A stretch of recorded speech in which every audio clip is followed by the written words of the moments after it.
Hello students, welcome to my YouTube channel aim on target. दोस्तों आज हम लोग करने वाले हैं मैथ्स का मॉडल पेपर नंबर 3।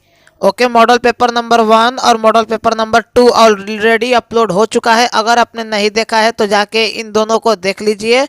इस मॉडल पेपर में मिक्स क्वेश्चन होगा और आपको सबसे ज़्यादा अगर किसी चीज़ पे ध्यान देना है तो वो है फॉर्मूला। ओके, पिछले मॉडल पेपर में भी मैंने बताया था कि आपको एमसीक्यू में सबसे ज़्यादा अगर कुछ पूछने वाला चीज़ आएगा तो वो आएगा फॉर्मूला।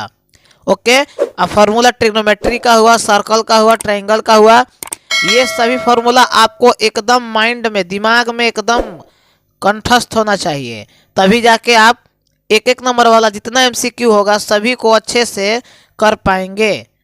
ओके, तो आइए इस मॉडल पेपर के पहले क्वेश्चन की तरफ हम लोग बढ़ते हैं।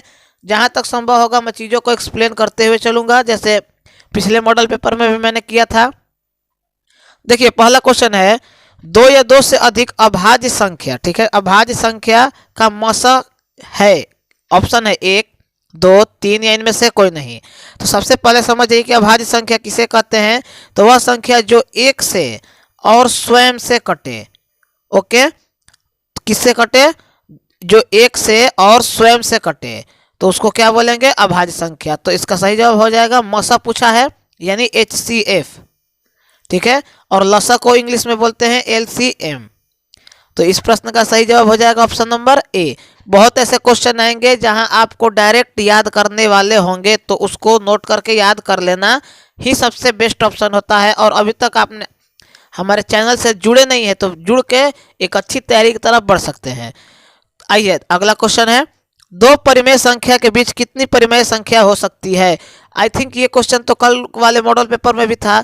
तो 2 संख्या के बीच अगर एक पूछे तो उसका फॉर्मूला होता है a+b/2, लेकिन पूछा है कि कितना हो सकता है तो अनंत हो सकता है भाई, इनफाइनाइट। ओके, नेक्स्ट, निम्नलिखित में कौन अभाज्य संख्या है? अभी मैंने बताया कि अभाज्य संख्या किसे कहते हैं। तो अभाज्य संख्या वह संख्या है जो 1 से और स्वयं से कटे, ठीक है। तो देखिए 2, 8, ये 8 है तो 8 किस से 2 से कट जाएगा, 4 से कट जाएगा और 8 से कट जाएगा, तो ये तो अभाज्य संख्या है ही नहीं। 9 है तो 3 से भी कट जाएगा और 9 से भी कटेगा और 1 से भी कटेगा, तो ये भी नहीं है। 11 किस किस पहाड़े में आता है? तो 1 से तो कट जाएगा, ठीक है, और एक 11 से। तो सही जवाब हो जाएगा यही आपका ऑप्शन नंबर सी।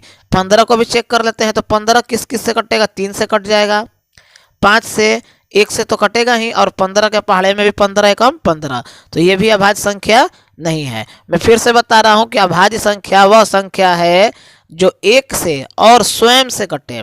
जैसे 13 का पहाड़ा है, सॉरी 13 है, पहाड़ा नहीं, 19 है, ये सभी अभाज्य संख्या में आते हैं।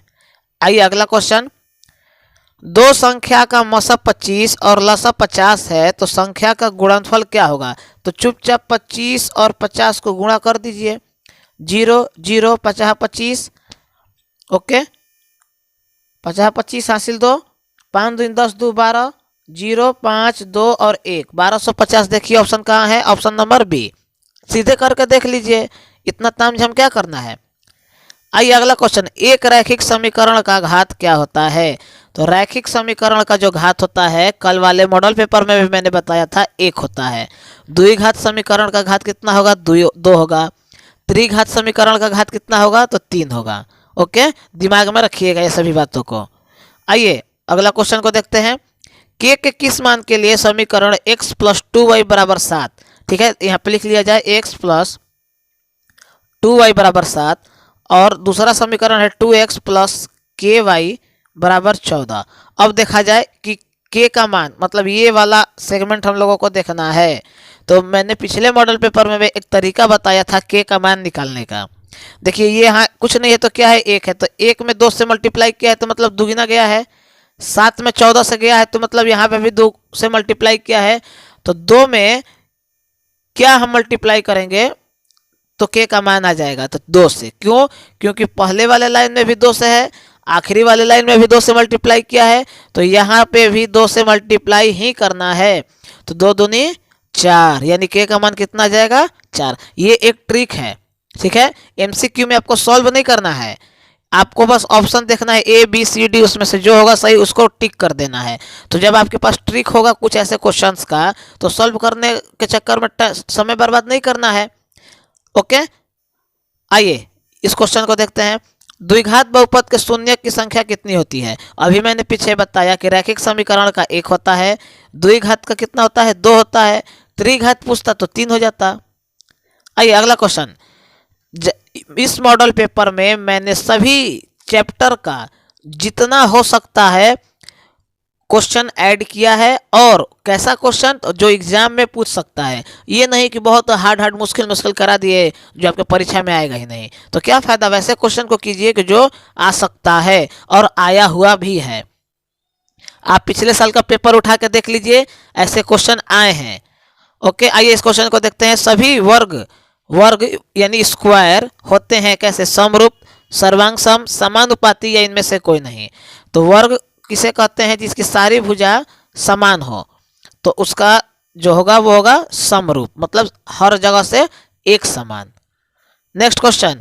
सभी समबाहु त्रिभुज, समबाहु त्रिभुज का मतलब कि जिसकी सभी साइड, सभी भुजा, अगर ये 2 है तो ये भी 2 होगा और ये भी 2 होगा, मतलब चारों ओर से इक्वल होगा। अगर 5 सेंटीमीटर ऊपर से है तो 5 सेंटीमीटर नीचे भी होगा और दाएं भी होगा, तो क्या हो जाएगा इसका भी? समरूप। ओके, सर्वांगसम और समानुपाती गलती से भी मत कर दीजिएगा। आइए, बिंदु है -4 3 की स्थिति किस पाद में होगी, यानी किस चतुर्थांश में होगी? तो कल मैंने बताया था कि पहले वाले में होता है प्लस प्लस, दूसरे वाले में होता है माइनस प्लस, तीसरे वाले में माइनस माइनस और चौथे वाले में प्लस माइनस। देखिए बिंदु में क्या है, पहले माइनस है फिर प्लस है, तो पहले माइनस फिर प्लस किस में है? तो द्वितीय पद में है। नोट कर लीजिएगा अगर आपको ये चीज़ नहीं पता है, क्योंकि इसमें से क्वेश्चन 3 से 4 क्वेश्चन आपको देखने को मिल सकते हैं। ओके, कोऑर्डिनेट ज्योमेट्री से।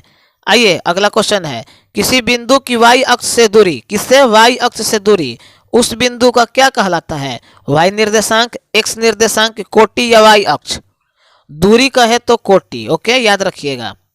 ये सभी क्वेश्चन नोट कर लीजिएगा, और अभी तक आप हमारे चैनल को सब्सक्राइब नहीं किए हैं तो ये आप नाइंसाफ़ी कर रहे हैं। और अधिक से अधिक अपने फ्रेंड सर्कल में शेयर कीजिए कि एक ऐसा तैयारी जहां से आपको रिजल्ट प्राप्त हो। आइए अगला क्वेश्चन। 2 अक्षों के प्रतिच्छेदी, प्रतिच्छेदी के मतलब जहां काट रहा है, बिंदु को क्या कहते हैं? तो देखिए ये एक्स एक्सिस होता है, ये वाई एक्सिस है, ये कहाँ काट रहा है? तो यहाँ ओरिजिन पे काट रहा है, और ओरिजिन को ही बोलते हैं मूल बिंदु। ओके, याद रखिएगा, ये क्वेश्चन हर साल एग्जाम में पूछता है। Next question. यदि किसी ऊर्ध्वाधर खंभे की ऊंचाई किसी क्षण उसकी छाया के बराबर हो जाए, किसकी छाया की ऊंचाई उसकी छाया के बराबर हो जाए, तो सूर्य के उन्नयन कोण क्या होगा?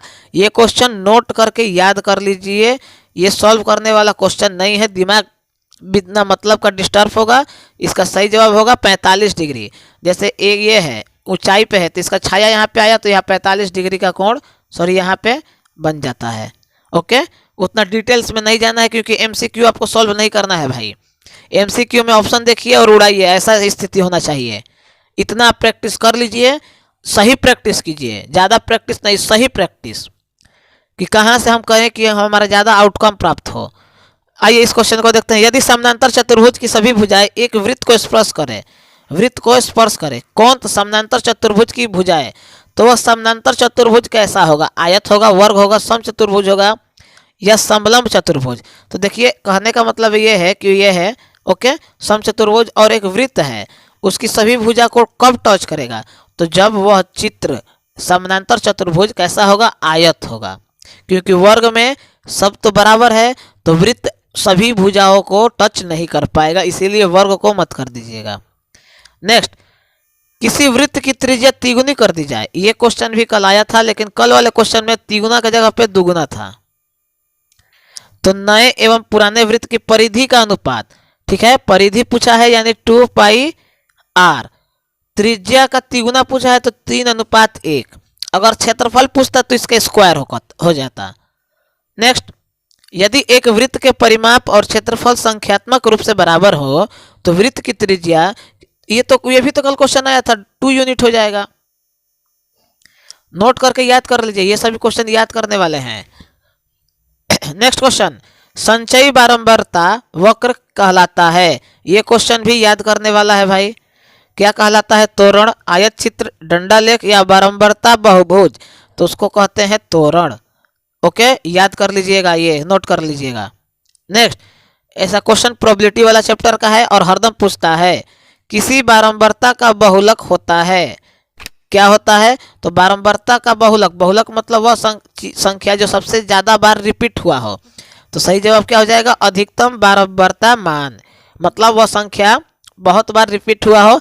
इस पे आधारित कल मैंने मॉडल पेपर में क्वेश्चन कराया है। अगर आपने नहीं किया है तो ये आपकी मिस्टेक है, आप जाके उसको कीजिए जल्दी। आइए इस क्वेश्चन को देखते हैं। सूत्र से बहुलक की गणना करने के लिए वर्गों की लंबाई कैसी होनी चाहिए? तो लंबाई जब तक समान नहीं रहेगा, इक्वल नहीं रहेगा, तब आप कैसे किसी चीज़ की लंबाई या गणना या कोई भी चीज़ सही से कर सकते हैं। आइए अगला क्वेश्चन, किसी वितरण के माध्य, बहुलक और माध्यक के संबंध को बताइए।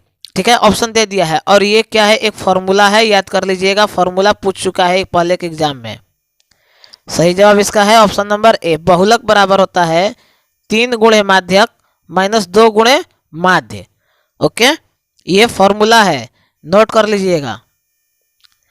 नेक्स्ट, यदि साइन थीटा बराबर 0.5 है तो थीटा का मान क्या होगा? अब यहाँ पे बहुत लड़के गलती करेंगे कि 0.5 तो साइन का कभी मान होता ही नहीं है। तो 0.5 को दशमलव जब उड़ाएंगे तो 5/10 हो जाएगा और इसको क्या लिख सकते हैं? 1/2। और साइन थीटा के किस मान का, मतलब साइन का कौन सा मान 1/2 होता है? तो साइन 30 डिग्री का मान होता है 1/2, यानी ऑप्शन नंबर बी। देख लीजिए, ऐसे भी क्वेश्चन देता है कंफ्यूज करने के लिए। अगला क्वेश्चन है, sec square theta plus tan square theta का मान होता है। तो मेन जो फॉर्मूला होता है वो तो होता है 1 + tan स्क्वायर थीटा बराबर सेक स्क्वायर थीटा। अब बोल रहा है कि sec square theta plus tan square theta. अब लड़के गलती क्या करेंगे? एक मार के आ जाएंगे, बोलेंगे कि हो गया, जो गलत है। अगर हम एक को यहीं पे छोड़ दें और सेक स्क्वायर थीटा, ये tan स्क्वायर को उधर ले जाते हैं तो माइनस में जाएगा, लेकिन हमारा जो क्वेश्चन है वो प्लस में है और ऑप्शन में कोई नहीं है, तो इसका जवाब हो जाएगा सही, इनमें से कोई नहीं। इसलिए दाएं बाएं करना आपको आना चाहिए। बहुत लड़के जल्दबाजी में एक को कर देंगे कि अरे 1 + tan स्क्वायर थीटा है बराबर सेक स्क्वायर, तो सेक स्क्वायर के उधर tan स्क्वायर जाएगा तो एक ही ना बचेगा और जल्दी से मार देंगे। आइए अगला क्वेश्चन, ताश के 52 पत्तों में से एक पत्ता अचानक गिर जाता है। ठीक है, उसमें एक इक्का समझ ही रहे हैं कि प्रायिकता क्या होगी?